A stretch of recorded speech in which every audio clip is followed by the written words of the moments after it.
Hello students, physics class 12th के second chapter Gauss का नियम एवं इसके अनुप्रयोग, जिसमें आप लोगों ने पिछले मॉड्यूलों में विद्युत फ्लक्स की परिभाषा, विद्युत फ्लक्स की संकल्पना, किस प्रकार से हम विद्युत फ्लक्स की गणना कर सकते हैं और सतत आवेश वितरण से किस प्रकार से हम गाउस का नियम लगाकर बंद पृष्ठ के लिए विद्युत क्षेत्र की गणना की जा सकती है।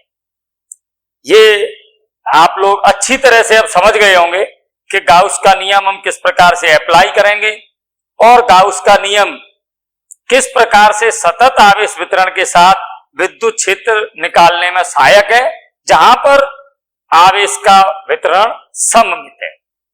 तो निश्चित रूप से आवेश का वितरण जब सममित, तो हम इस गाउस के नियम का अनुप्रयोग अब विभिन्न उदाहरणों में, जैसा कि सबसे पहले हम विद्युत क्षेत्र की गणना करने जा रहे हैं समरूप आवेशित गोलीय कोश में, स्फेरिकल सेल।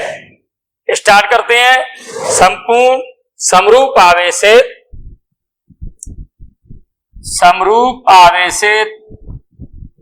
गोलीय कोश।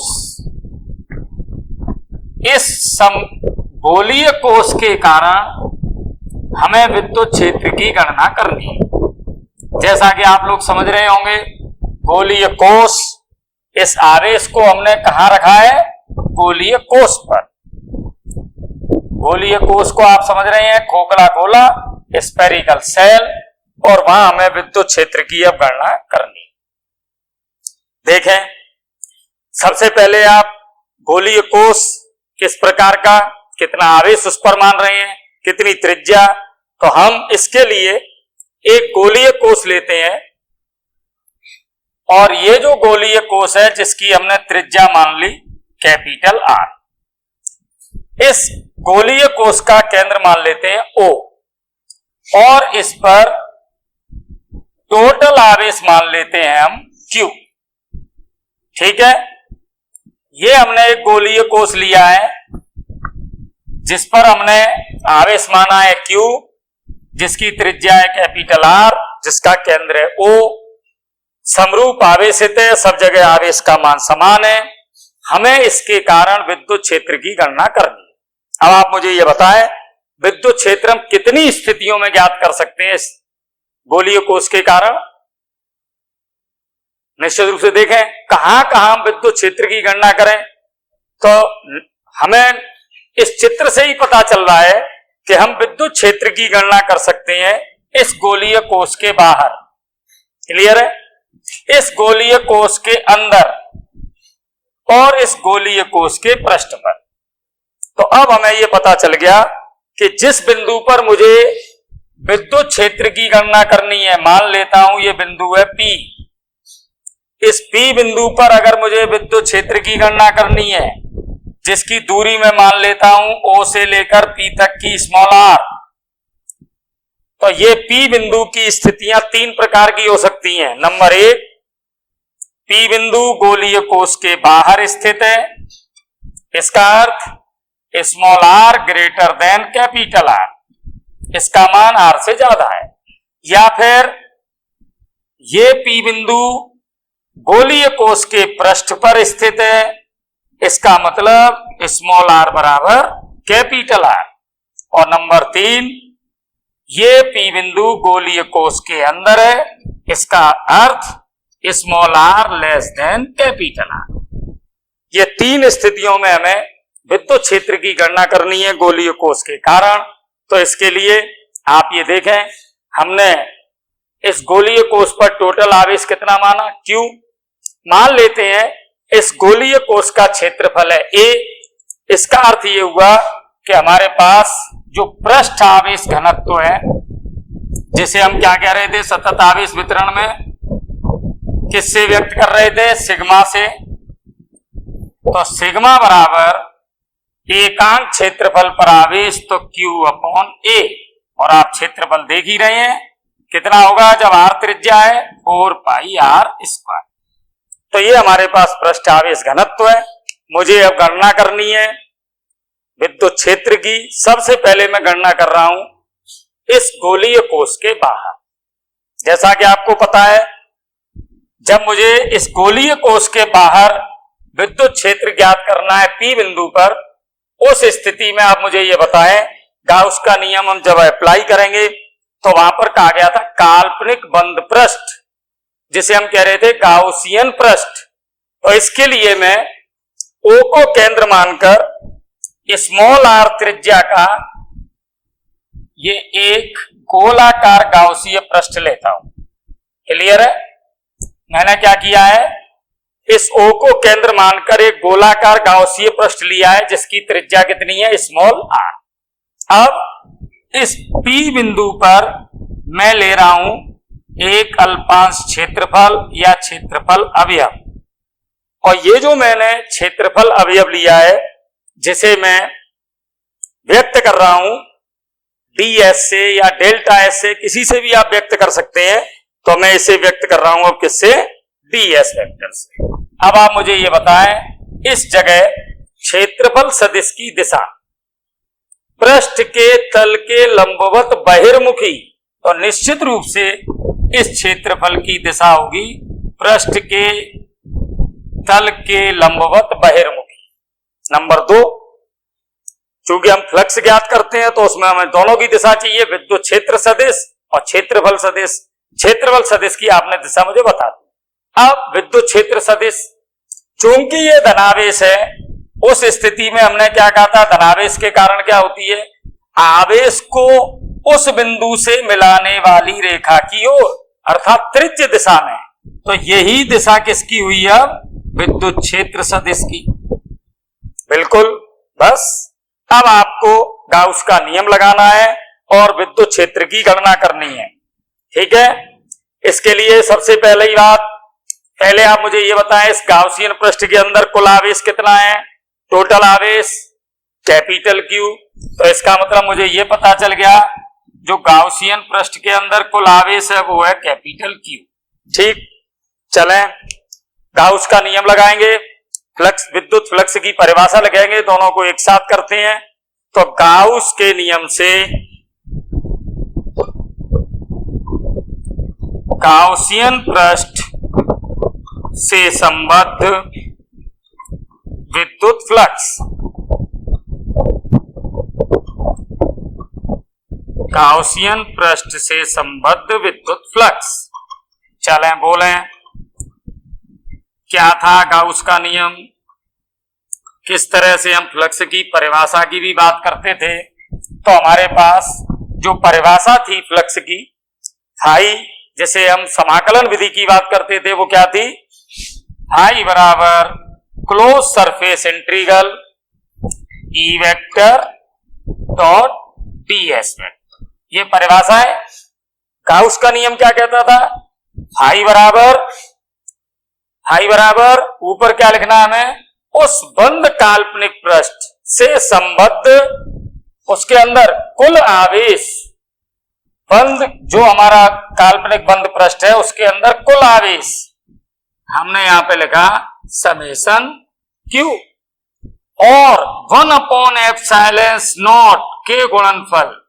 ε0 की बात कब होती है, जब हमने इस गोलीय कोश को क्या माना है, आसपास जो माध्यम है वो निर्वात या वायु। बिल्कुल मान रख दें, यहां पर इसे हल करें, फाई बराबर close surface integral dot product खोलें EDS, इनके मध्य में हम कोण मान लेते हैं थीटा, कॉस थीटा। आप ये देखें E वेक्टर और DS वेक्टर दोनों एक दूसरे के समांतर हैं, तो बीच का कोण कितना हुआ, 0। क्लियर है, क्यों है, अभी मैं वहां लिख देता हूं, बराबर कुल आवेश बताएं मुझे इस गाउसियन पृष्ठ के अंदर कुल आवेश, जैसा कि हमने यहां लिखा कैपिटल Q अपॉन ε0। यहां पर ये मैंने 0 क्यों लिखा है, यहां मैं लिख देता हूं, क्यों, क्योंकि E वेक्टर समांतर DS वेक्टर, cos 0 की वैल्यू 1। तो अगली स्टेप हमारी क्या होगी बताएं, अगली स्टेप हम यहां लिख रहे हैं, फ्लक्स फाई बराबर close surface integral E D S cos 0 का मान 1, ठीक है, ई डी एस बराबर Q अपॉन एप्सिलॉन नॉट। अभी जब हमने ये कहा था कि ये गाउसियन पृष्ठ है, तो गाउसियन पृष्ठ के प्रत्येक बिंदु की आप ये देखें, जो यहां पर गोलीय कोष था उसके आवेश से दूरी कैसी है, सब जगह समान। कोई सा भी बिंदु लें आप गाउसियन पृष्ठ का, प्रत्येक बिंदु की इस आवेश से दूरी किस प्रकार की है, समान। और जब दूरी समान है तो इसका मतलब ई का मान भी समान, और ई किस प्रकार का यहां रहा, कांस्टेंट, अर्थात इसका समाकलन नहीं होगा। तो हमें क्या करना पड़ेगा, अब इस ई को बाहर निकाल देते हैं। क्लियर है? क्यों? इसको आपको लिखना पड़ेगा, क्योंकि ई नियत है, तो मैं ई को बाहर लिख रहा हूं, इसका समाकलन नहीं होगा। क्लोज सरफेस इंटीग्रल ds बराबर Q अपॉन एप्सिलॉन नॉट। ई को हमने बाहर क्यों लिखा है, इसके लिए मैं लिख देता हूं, क्योंकि ई का मान नियत है। और नियत क्यों है, क्योंकि गाउसियन पृष्ठ के प्रत्येक बिंदु की आवेश से दूरी समान है। ठीक है, अब आपके पास इंटीग्रल ds, अब आप मुझे बताएं टोटल क्षेत्रफल उस बंद पृष्ठ का, मतलब गाउसियन पृष्ठ का कितना हुआ। चूंकि पूरा पृष्ठ की त्रिज्या कितनी थी, स्मॉल r, तो हमें यह पता चल गया कि जो हमारे पास कुल क्षेत्रफल होगा उस गाउसियन पृष्ठ का वो कितना होगा, गोले का क्षेत्रफल, सूत्र आपको पता है 4 पाई r स्क्वायर। इसका मान आप यहां रख दें, E इंटू 4 पाई r स्क्वायर बराबर Q अपॉन एप्सिलॉन नॉट। हमें किसकी वैल्यू निकालनी थी, विद्युत क्षेत्र की, तो E बराबर Q अपॉन इस 4 पाई r स्क्वायर को नीचे ले जाता हूं, 4 pi epsilon not r square.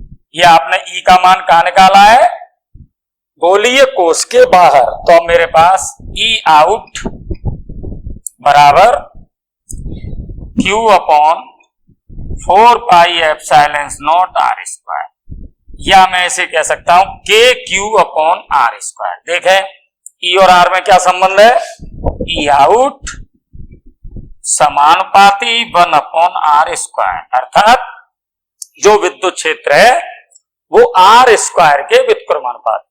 अब आप ये देखें, ऐसा ही मान क्या हमने पहले भी कभी निकाला, तो आपको याद आ रहा होगा कि अगर कोई बिंदु आवेश होता था Q,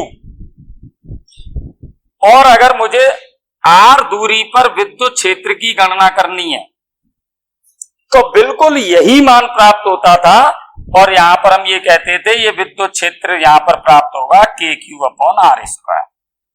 इससे और इससे हमें अब ये पता चलता है कि जो गोलीय कोष की हम बात कर रहे हैं, जिसमें पूरा आवेश यहां पर टोटल Q है, उसके कारण अगर मैं इसके बाहर किसी बिंदु पर विद्युत क्षेत्र निकालूं, या इस गोलीय कोष के स्थान पर यहां पर यह आवेश रखा होता इसके केंद्र पर, तो जितना इसके कारण विद्युत क्षेत्र का मान प्राप्त हो रहा है उतना ही इस आवेश के कारण भी प्राप्त हो रहा है। विद्युत क्षेत्र की बात अगर हम कर रहे हैं तो विद्युत बल की भी कह सकते हैं कि इस गोलीय कोष के कारण किसी बाहर के बिंदु पर जितना विद्युत बल लगेगा, बिल्कुल वही बल इस केंद्र पर जो अगर ये आवेश रख दिया जाता उसके कारण भी उतना ही बल लगेगा। तो हमें पहली बात ये पता चली कि अगर हम गोलीय कोष के बाहर विद्युत क्षेत्र की गणना करें तो वो कितनी प्राप्त होगी, KQ अपॉन r स्क्वायर। अगर मैं इसे पृष्ठ आवेश घनत्व के पदों में लिखूं, एक बार आप देखें, Q अपॉन 4 पाई r स्क्वायर को मैं कह रहा हूं सिग्मा, पृष्ठ आवेश घनत्व, पर यहां पर देखा कैपिटल R नहीं है, तो अगर मैं कैपिटल R स्क्वायर का इसमें गुणा कर दूं अंश में भी और हर में भी, अब आप देखें Q अपॉन 4 पाई r स्क्वायर, इसे मैं क्या कह रहा हूं, सिग्मा। तो अब आपके पास E का मान प्राप्त हुआ, E आउट बराबर सिग्मा, यहां पर आपके पास ये r स्क्वायर शेष रह गई है, नीचे आपके पास एप्सिलॉन नॉट रह गई। ये हमारे पास गोलीय कोष के बाहर किसी भी बिंदु पर विद्युत क्षेत्र की हमने गणना की है। अब मुझे सेकंड स्थिति में, जहां पर आप ये कह रहे थे, अब आपको ये गणना कहां करनी है? उस गोलीय कोश के पृष्ठ पर। क्लियर? एक बार आप गोलीय कोश के पृष्ठ पर भी करें, बिल्कुल वही के वही स्टेप दोहराएं। इससे इतना बचने के लिए मैं एक बार पुनः आप लोगों को वही मान दोबारा लिख के बताता हूं। ई आउट कितना आया था? Q upon 4 pi epsilon not R square. यहां R की वैल्यू कैपिटल R से कैसी है? ज्यादा, या इसे मैंने लिखा था sigma capital R square upon epsilon not. Clear है? हमें अब गणना करनी है उस गोलीय कोश के पृष्ठ पर, सतह पर। ठीक, अब आप मुझे ये बताएं, इस सतह पर अगर मुझे ये गणना करनी है, ये कोई गोलीय कोश था जिसकी त्रिज्या कैपिटल R थी, जिस पर टोटल आवेश प्लस Q था।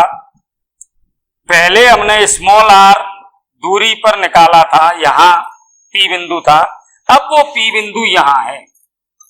इसका अर्थ पहले जो स्मॉल r हम लिख रहे थे, उस स्मॉल r का मान अब यहां से यहां तक कितना? Capital R। इसका अर्थ ये हुआ कि मुझे केवल अब इतना सा करना है कि ये जो हमारे पास समीकरण निकला है, उसमें स्मॉल r बराबर कैपिटल R रखने पर, क्योंकि पृष्ठ या सतह पर स्मॉल r का मान कैपिटल R रख दें। ई सरफेस सतह बराबर Q upon 4 pi epsilon not capital R square. Clear है? फिर आप देखें Q अपॉन 4 पाई R स्क्वायर को आप सिग्मा लिख रहे थे, तो ये आया सिग्मा अपॉन एप्सिलॉन नॉट। इसका अर्थ ये हुआ स्मॉल r पर किस प्रकार निर्भर कर रहा है? ये कांस्टेंट मान है। क्लियर है? तो सतह पर जो हमने विद्युत क्षेत्र निकाला है, वो विद्युत क्षेत्र का मान कांस्टेंट है। दूसरी स्थिति आपके सामने हो गई। अब आपके सामने तीसरी स्थिति। क्लियर?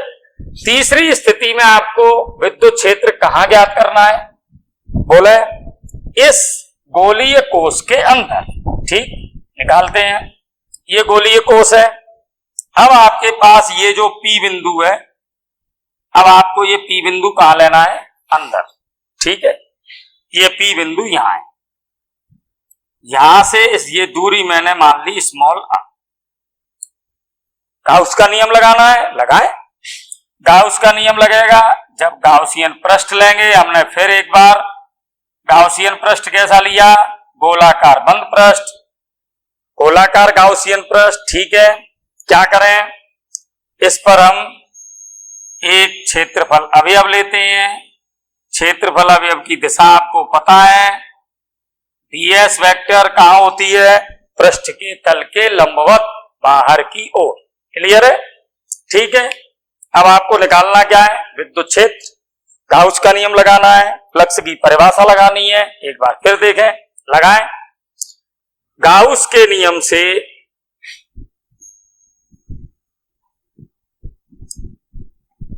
गाउसियन पृष्ठ से संबद्ध विद्युत फ्लक्स। चलें बोलें, गाउसियन या गाउसीय की बात है, पृष्ठ से संबद्ध विद्युत फ्लक्स। में संबद्ध बार बार बोल रहा हूं, आप इसे निर्गत भी कह सकते हैं, क्योंकि हमने एक बात ये क्लियर कर ली है कि अगर टोटल आवेश बंद पृष्ठ के अंदर धनात्मक है तो फ्लक्स निर्गत होता है। टोटल आवेश अगर उस बंद पृष्ठ के अंदर ऋणात्मक है, फ्लक्स प्रवेश करता है। और अगर टोटल आवेश शून्य है, या जितना धनावेश है उतना ऋणावेश है, या कोई आवेश नहीं है, उस स्थिति में न तो फ्लक्स निर्गत होगा न फ्लक्स प्रवेशित होगा। ठीक, तो इससे संबद्ध विद्युत फ्लक्स सूत्र लगाएं। क्या सूत्र था अपने पास?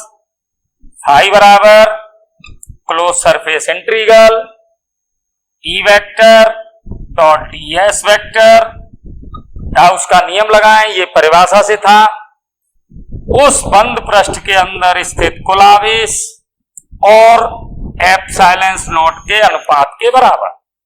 अब आप ये देखें, अगर मैं इस डॉट प्रोडक्ट को पहले खोलूं तो इसे खोलते हैं, close surface integral E D S cos theta. मैंने ये मान लिया इन दोनों के बीच में कोण कितना है, थीटा। ठीक है, अब आप ये देखें कुल आवेश, इस बंद पृष्ठ के अंदर स्थित कुल आवेश, ये गाउसियन पृष्ठ के अंदर कोई आवेश है नहीं। इसका अर्थ ये हुआ कि ये मान कितना हुआ, 0, 0/ε0, इसका मतलब 0। क्लियर?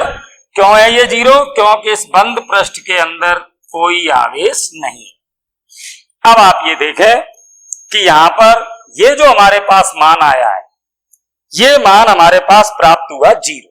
अब आप मुझे ये बताएं, ई, डीएस और कॉस थीटा तीनों का गुणा करने पर 0 प्राप्त हो रहा है। इसका अर्थ हम या तो ई 0 होगा, या डीएस 0 होगा, या कॉस थीटा 0 होगा। अब आप मुझे ये बताएं, क्या कॉस थीटा 0 है? क्या ई वेक्टर और डीएस वेक्टर की दिशा एक दूसरे के लंबवत है? थीटा 90 डिग्री है तो निश्चित रूप से ई वेक्टर और डीएस वेक्टर एक ही दिशा में, तो इसका मतलब कॉस थीटा 0 नहीं है। Cos theta not equal to 0। अच्छा, क्या ये जो हमने अल्पांश क्षेत्रफल लिया ये 0 है? तो आपको दिख रहा है कि इसका मान भी 0 नहीं है। तो अब केवल हमारे पास क्या चीज बची, विद्युत क्षेत्र। इसका अर्थ ये हुआ कि ये जो विद्युत क्षेत्र है उसका मान कितना, 0। अर्थात गोलीय कोश के अंदर विद्युत क्षेत्र कितना प्राप्त हुआ, 0। और क्यों, आप समझ गए होंगे, क्योंकि इस गोलीय कोश के अंदर कोई आवेश स्थित नहीं। अब आपके पास तीनों मान आपको ने देखे, किस प्रकार से हमने गाउस के नियम से गोलीय कोश के बाहर, गोलीय कोश के पृष्ठ पर और गोलीय कोश के अंदर तीनों मान निकाले। एक बार मैं तीनों मान पुनः लिखता हूं। नंबर 1, ई आउट कितना आया, Q/4πε0 या हमने पृष्ठ आवेश घनत्व में लिखा था sigma capital R square upon, देखें क्या रह गया था, ε0 स्मॉल r स्क्वायर। हमने देखा ई सरफेस सतह पर वो था Q/4πε0 कैपिटल R स्क्वायर या सिग्मा अपॉन ε0, और ई अंदर हमने निकाला वो था 0। अगर मुझे लेखा चित्र बनाना हो ई में और आर में, यहां आप ये देखें ई में और आर में क्या संबंध है, यहाँ ई और आर स्मॉल आर में क्या संबंध है। इसका अर्थ ये हुआ, यहां पर जो विद्युत क्षेत्र है वो स्मॉल r स्क्वायर के व्युत्क्रमानुपात, यहाँ ई का मान कांस्टेंट और यहाँ ई का मान 0। आप ग्राफ बना लें, ये तीनों मानों को एक साथ ग्राफ में प्रदर्शित करें। चले, एक साइड में एक अक्ष पर मैं लेता हूं ई और दूसरी अक्ष पर लेता हूं मैं आर। ठीक है, चले, ये मूल बिंदु है 0। आप ये देखें एक साइड में मुझे क्या लेना है, विद्युत क्षेत्र। चलें, इस अक्ष पर मैंने ले लिया विद्युत क्षेत्र, इस अक्ष पर ले रहा हूं मैं स्मॉल आर। यहां से यहां तक ये गोलीय कोश के अंदर है, मतलब small are less than capital R. ठीक है, चलें, ये मान लेता हूं सतह स्मॉल आर बराबर कैपिटल आर, और ये हो गया small R greater than capital R. अर्थात ये ई आउट है, यहां पर ई सरफेस है और ये ई इन है। देखें, अंदर ई का मान है 0, ई सरफेस सतह पर ये मान कांस्टेंट है, और आप ये देखें सबसे अधिक है। इसका अर्थ ये हुआ कि सरफेस पर, सतह पर ई का मान सर्वाधिक है और कांस्टेंट है। क्लियर? बाहर आप ये देखें आर स्क्वायर के व्युत्क्रमानुपाती है, इसका मतलब यहां पर ये आर स्क्वायर के व्युत्क्रमानुपाती। ये हमारे पास ग्राफ है, यहां ई आर स्क्वायर के व्युत्क्रमानुपाती, यहां ई का मान मैं लिख सकता हूं, कितना था, ऐसे ही मैं लिख देता हूं, कितना था, सिग्मा अपॉन ε0, और यहां ई इन कितना था, 0। ये हमारे पास ग्राफ। ये हमने समरूप आवेशित गोलीय कोश की बात की, जिसके कारण हमने विद्युत क्षेत्र की गणना की। अब सेकंड जो हम गाउस के नियम का अनुप्रयोग करने जा रहे हैं, समरूप आवेशित गोलीय चालक। अब आप थोड़ा सा सोचें, पहले हमने जो गोलीय कोष लिया और अब हम ले रहे हैं गोलीय चालक। इसके लिए कुछ बातें आपको थोड़ी सी समझनी पड़ेंगी। अब मैं बात कर रहा हूं गोलीय चालक। बताएं अब आप, गोलीय चालक, गोलीय कोष, थोड़ा सा अंतर, क्या अंतर होगा, क्या होगा? ठीक, चलें। मान लेते हैं कोई भी विलगित चालक है, ठीक। इस विलगित चालक को आपने दिया अतिरिक्त आवेश। अब जब आप इसे आवेश देंगे, तो हमने पहले चैप्टर में भी ये बात की कि पूरा का पूरा आवेश कहां पहुंच जाएगा? इसके पृष्ठ पर आ जाएगा। कारण पृष्ठ पर क्यों आएगा साहब? पृष्ठ पर इसलिए आएगा क्योंकि आप दो तीन तरीके से इस बात को समझा सकते हैं, परीक्षा की दृष्टि से भी बहुत महत्वपूर्ण है।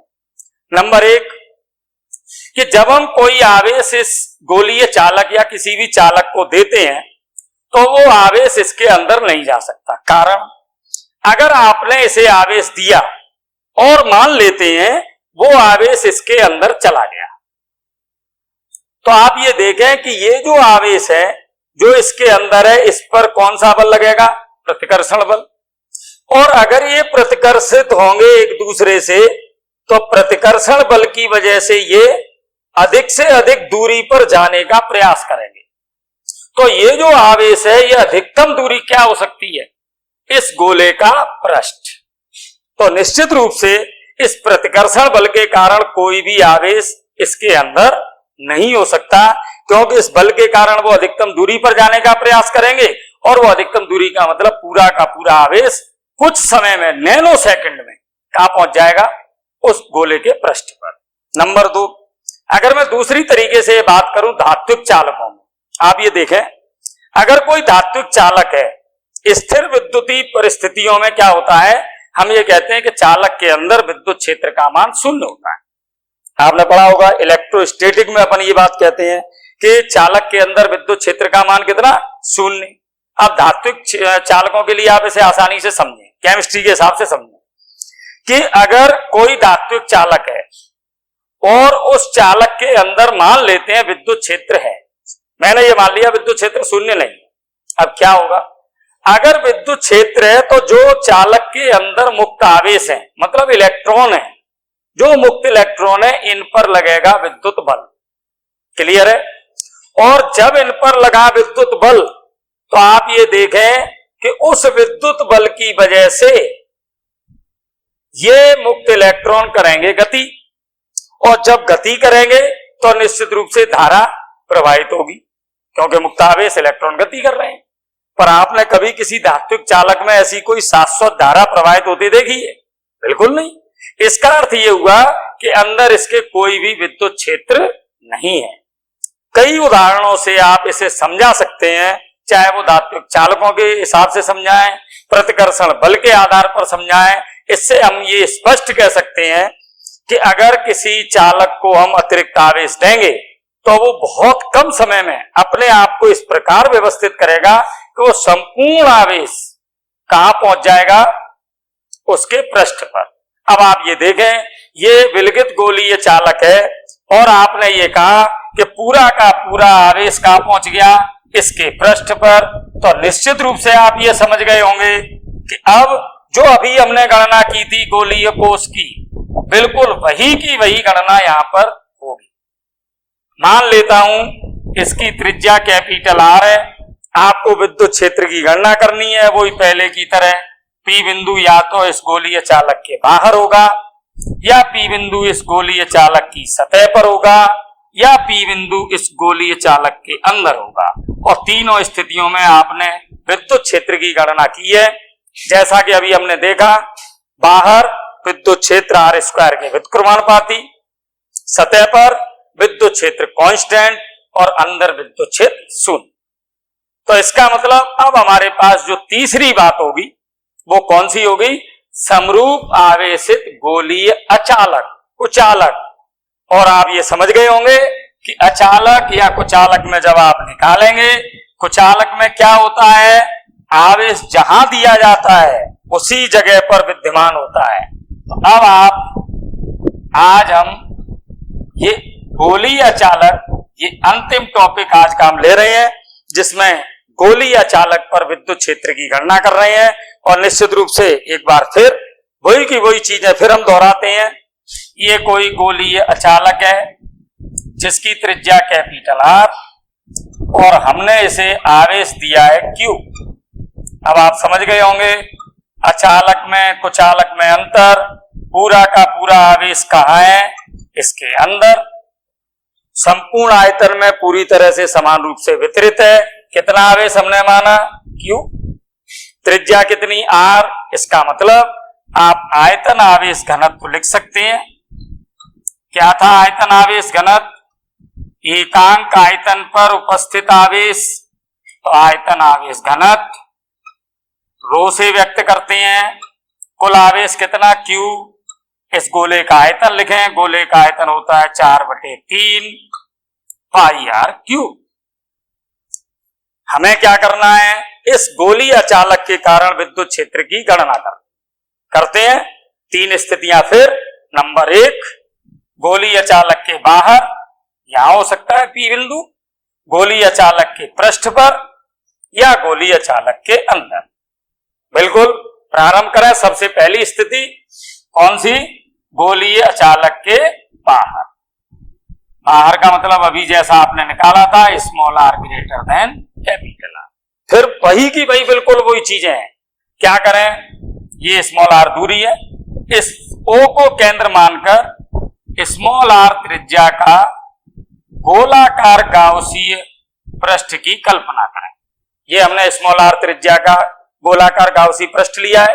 फिर P बिंदु पर एक क्षेत्रफल अवयव ले लें, अल्पांश क्षेत्रफल ले लें। इस अल्पांश क्षेत्रफल या क्षेत्रफल अवयव की दिशा बताएं पृष्ठ के तल के लंबवत बाहर की ओर। ये मैंने लिया है ds। क्लियर? नंबर 2, इस P बिंदु पर विद्युत क्षेत्र की दिशा भी बताएं, क्योंकि मुझे जब फ्लक्स में निकालूंगा विद्युत फ्लक्स, तो वहां पर दोनों की दिशा चाहिए, और वो आवेश को उस बिंदु से मिलाने वाली रेखा की ओर, अर्थात त्रिज्य। तो यही दिशा हो गई विद्युत क्षेत्र सदिश। क्लियर? पहली लाइन हमने क्या लिखा था? गाउस के नियम से गाउसियन पृष्ठ से संबद्ध विद्युत फ्लक्स। ठीक, गाउस के नियम से गाउसियन पृष्ठ से संबद्ध विद्युत फ्लक्स। बहुत ही सरल ये चीजें, एक ही स्टेप चल रहे हैं सब जगह। से संबद्ध विद्युत फ्लक्स बताएं। अभी हमने बिल्कुल यही चीजें की थी। कैसे? जो परिभाषा थी विद्युत फ्लक्स की, उस आधार पर हमने क्या लिखा था? क्लोज सरफेस इंटीग्रल, बंद पृष्ठ है, E vector dot ds vector, दोनों सदिशों का अदिश गुणनफल। अच्छा, गाउस का नियम क्या कह रहा था? उस बंद पृष्ठ के अंदर स्थित कुल आवेश समेशन Q और एप्सिलॉन नॉट के अनुपात के बराबर। बार बार जहां हम एप्सिलॉन नॉट लिख रहे हैं, इसका अर्थ आप समझ गए होंगे कि हर बार हमने क्या माना है कि ये आसपास माध्यम क्या है, निर्वात या वायु। ठीक है, इसमें रखें। अब आप समेशन Q का मान बोले, बंद पृष्ठ के अंदर कुल आवेश कितना है? Capital Q। सही बात, यहां पर रखें। क्लोज सरफेस इंटीग्रल, वेक्टर को खोले, E ds cos theta, theta इन दोनों के बीच का कोण चित्र में आपको साफ दिख रहा है। कितना है? समांतर है, तो 0 डिग्री, cos 0 डिग्री बराबर कुल आवेश capital Q upon epsilon not. यहां हमने 0 क्यों लिखा, इसे आप यहां व्यक्त कर दें। क्यों? चूंकि E वेक्टर समांतर ds में। क्लियर है? अगली स्टेप क्या करना है? cos 0 का मान 1। अब हमें अगले स्टेप में क्या करना है? इस E को बाहर लिखा जाता है। क्यों लिखा जाता है? क्योंकि इस गाउसियन पृष्ठ के प्रत्येक बिंदु पर E का मान समान है। और समान क्यों है? क्योंकि इन आवेशों की यहां से प्रत्येक बिंदु से दूरी समान है। तो इसका मतलब ई कांस्टेंट, ई को आप बाहर लिखें, इसे हम वहां पर लिख देंगे। क्यों बाहर निकाला है? क्लोज सरफेस इंटीग्रल ds बराबर q अपॉन एप्सिलॉन नॉट। क्यों हमने बाहर निकाला है बोले आप मुझे बताएं? क्योंकि ई नियत है, और नियत क्यों है? क्योंकि आवेशों की गाउसीय पृष्ठ के प्रत्येक बिंदु से दूरी समान। क्लियर है? क्लोज सरफेस इंटीग्रल ds मतलब ये जो हमारा बंद पृष्ठ है इसका पूरे का क्षेत्रफल, और ये गोला है, तो हम समझ गए कि क्लोज सरफेस इंटीग्रल ये क्षेत्रफल का मान गोला है स्मॉल r त्रिज्या का, तो उसका मान 4 पाई r स्क्वायर। यहाँ पे मान रख दें e इंटू 4 पाई r स्क्वायर बराबर q अपॉन एप्सिलॉन नॉट। अभी हमने ये गणना की थी, बिल्कुल E का मान हमें प्राप्त हो गया। E आउट बाहर Q upon 4 pi epsilon not small r square. बिल्कुल वही का वही मान जो हमने गोलीय कोष में निकाला था या गोलीय चालक में निकाला था। अगर आप इसे रो के पदों में व्यक्त करना चाहें, रो के पदों में व्यक्त करें। देखें क्या कमी है इसमें, 4/3 यहाँ 4 है, 3 नहीं है, तो इसका मतलब 3 का यहाँ भाग दूं और 3 का गुणा करूं। ठीक है, 3 का भाग मतलब मैं 3 यहां लिख देता हूं। चले अलग से इसे ऐसे व्यक्त कर रहा हूं, 3 यहां लिखना है, इसका मतलब 3 यहां गया और 3 यहां गया। ठीक, आर क्यू यहां पर आर है ही नहीं, तो मैंने आर क्यू यहां पर भी लिख देता हूं और आर क्यू यहां। बस चले इसे बोलें Q upon 4/3 pi R Q, क्या हो गया रो। अब क्या बचा ऊपर देखें आप 3। क्लियर है? यहां से ये 4/3 की 3 है, आर क्यू। ठीक, अपॉन पाई आ गया, एप्सिलॉन नॉट रह गया, स्मॉल आर स्क्वायर रह गया और ये 3 रह गया। तो अब हमारे पास ये ई आउट को मैं इस तरीके से भी लिख सकता हूं, rho R q upon 3 epsilon not small are square. या अगर स्मॉल आर पर ये किस प्रकार निर्भर करता है तो आपको साफ साफ दिख रहा होगा कि ई आउट स्मॉल आर स्क्वायर के व्युत्क्रमानुपाती है। क्लियर है? बिल्कुल वही स्टेप आगे चले आप। अब मुझे क्या करना पड़ेगा, मुझे इस अचालक गोले के पृष्ठफल मान निकालना है। मान निकालना है, बोले क्या करना है, केवल इन मानों में जो हमने यहां ज्ञात किए थे इसमें स्मॉल आर के स्थान पर कैपिटल आर। बिल्कुल सही है। तो इसका मतलब इस अचालक गोले के पृष्ठ पर ई का मान डायरेक्ट यहां पर हम लिख देते हैं। ई कौन सी जगह, गोले के पृष्ठ पर, सतह पर। ठीक, सतह पर क्या करना है मुझे, स्मॉल आर बराबर कैपिटल आर। इस मान को यहां पे भी रख दें चाहे यहां रख दें। ई सरफेस क्या करना है, पहले था Q upon 4 pi epsilon not small are square. मुझे स्मॉल आर की जगह अब क्या लिखना है, कैपिटल आर, तो यहां पर ये कैपिटल आर स्क्वायर। क्लियर?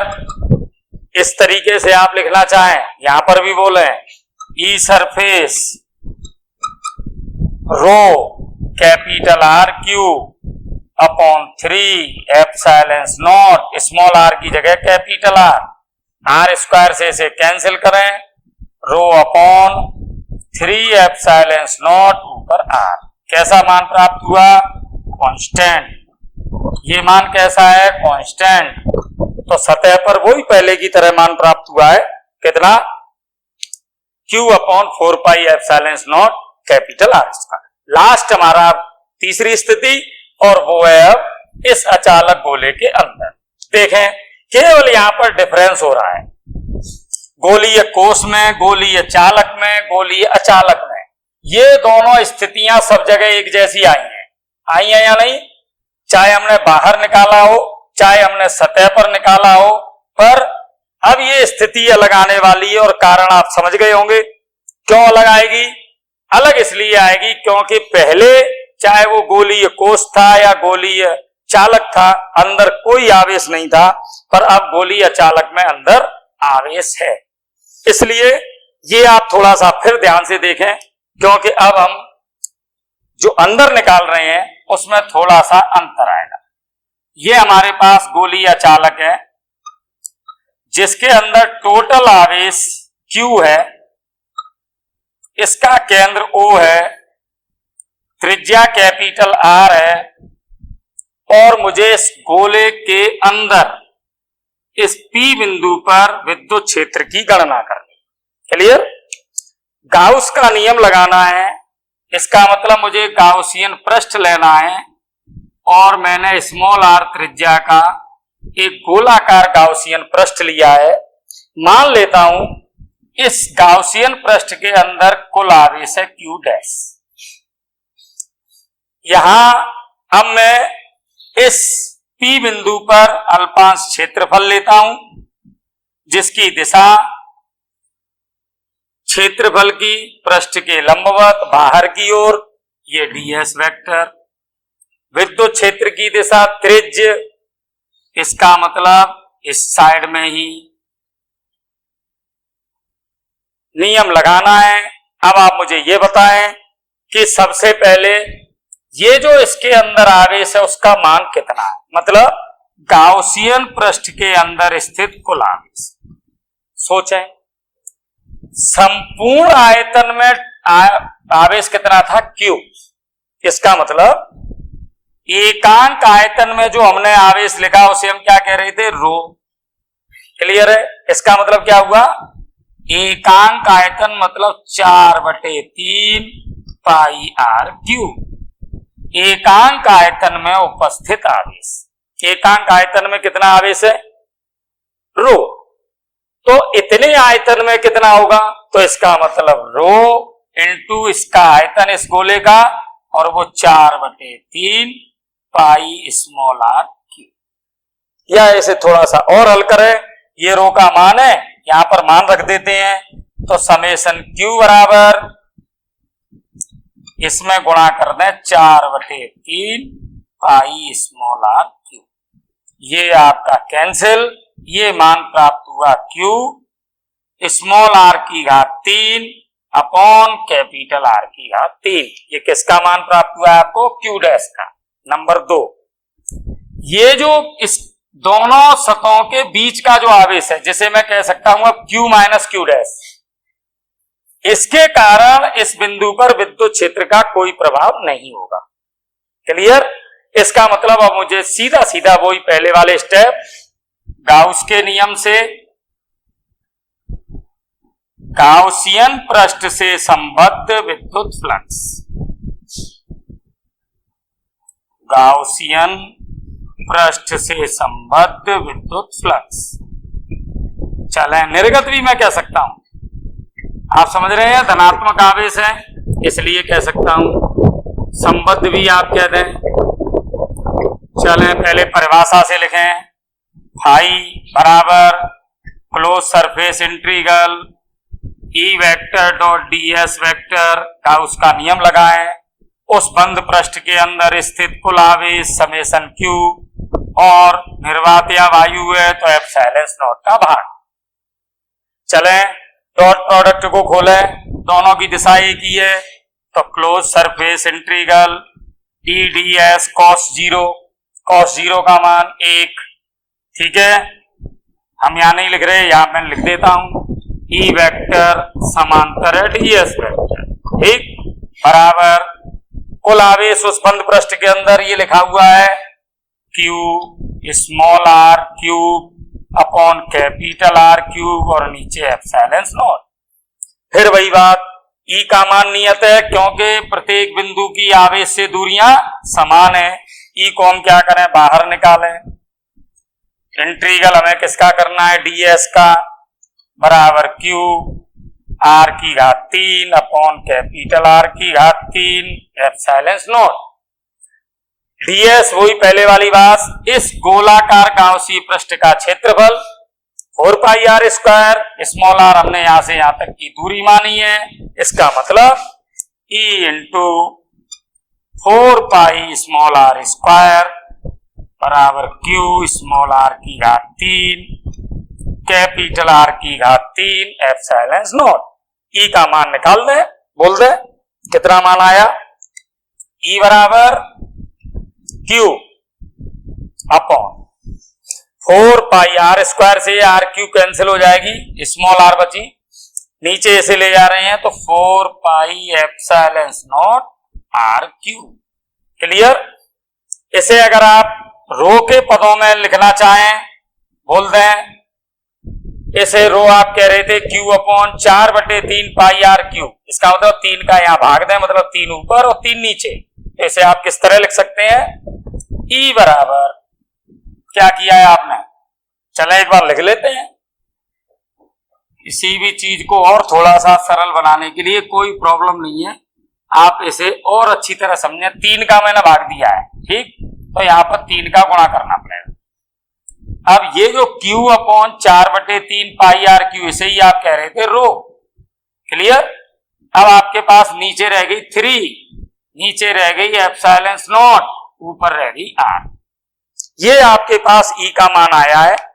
अब आप ये देखें तीनों स्थितियों में आपने जो E के मान निकाले हैं, कौन कौन से मान आपने निकाले हैं, बाहर, सतह पर और अंदर, तीनों मानों को एक बार फिर यहां लिखें, देखते हैं, लेखा चित्र बनाते हैं, आर पर निर्भरता ज्ञात करते हैं। नंबर 1 ई आउट, बोले कितना आया था, cube upon 4 pi epsilon not small are square, या स्मॉल आर का मान कैपिटल आर से अधिक, ई सरफेस मतलब स्मॉल आर बराबर कैपिटल आर, कितना आया था, cube upon 4 pi epsilon not R square मतलब कांस्टेंट। क्लियर। ठीक। फिर E in small are less than capital R, कितना आया, ये लिखा है आपके सामने, q upon 4 pi epsilon not R q पर स्मॉल आर। अगर रो के पदों में आप लिखते, बोल दें एक बार रो के पदों में क्या होगा, यहां पर 3 का अपन ने भाग दिया, 3 का यहां पे भाग देते हैं, 3 का गुणा करते हैं, क्यू अपॉन एक आर क्यू पर, आर स्क्वायर है, आर क्यू करेंगे, आर रह गई रो, नीचे आप देखें 3 रह जाएगी, एप्सिलॉन नॉट रह जाएगी, बस कांस्टेंट है। यहां आपने क्या किया, 3 का गुणा, 3 का भाग, इसका मतलब 3 यहां भी रह गया, आर क्यू का ऊपर भी गुणा करेंगे, आर क्यू का नीचे भी करेंगे, और साथ में epsilon not small are square. यहां पर आपने क्या लिखा, अभी यहां पर लिखा ही है, ऐसे ही लिख देता हूं, rho are upon 3 epsilon not. यहां ई आर के समानुपाती, यहां ई कांस्टेंट, और यहां ई स्मॉल आर स्क्वायर के व्युत्क्रमानुपाती। बहुत जल्दी से ग्राफ खींच दें। अब आप समझ गए होंगे किस तरीके से ग्राफ होते हैं, एक लाइन में खींचा है, फटाफट खींचा, आप लोग भी प्रैक्टिस किया करें। स्क्वायर के समानुपाती, व्युत्क्रमानुपाती, ले ये ले ई आर, इस साइड में मैंने ई ले ली, यहां मैंने दूरी ले ली, ये मैंने सतह ले ली, इसका मतलब आप समझ गए, ये अंदर, ये सतह और ये बाहर। क्लियर। अंदर समानुपाती है, ये ले, सतह पर कांस्टेंट है, मैक्सिमम है, ये लें, बाहर आर स्क्वायर के व्युत्क्रमानुपाती है, ये लें। क्लियर। ई एन समानुपाती आर, यहां कांस्टेंट, कांस्टेंट का मान बोल दें रो आर अपॉन 3 एप्सिलॉन नॉट, यहां ई बाहर निकाला है, वो आर स्क्वायर के व्युत्क्रमानुपाती। क्लियर। समझ गए आप लोग। छोटी छोटी सी बातें, एक जैसे ग्राफ होते हैं, एक बार जब आपकी समझ में आ जाते हैं, चाहे वो समानुपाती का ग्राफ है, व्युत्क्रमानुपाती का ग्राफ है, या किसी प्रक्रिया के चरण है, आप ये देखें एक जैसी स्टेप चलती हैं, बहुत सरल गाउस के नियम का आप अनुप्रयोग कर रहे हैं।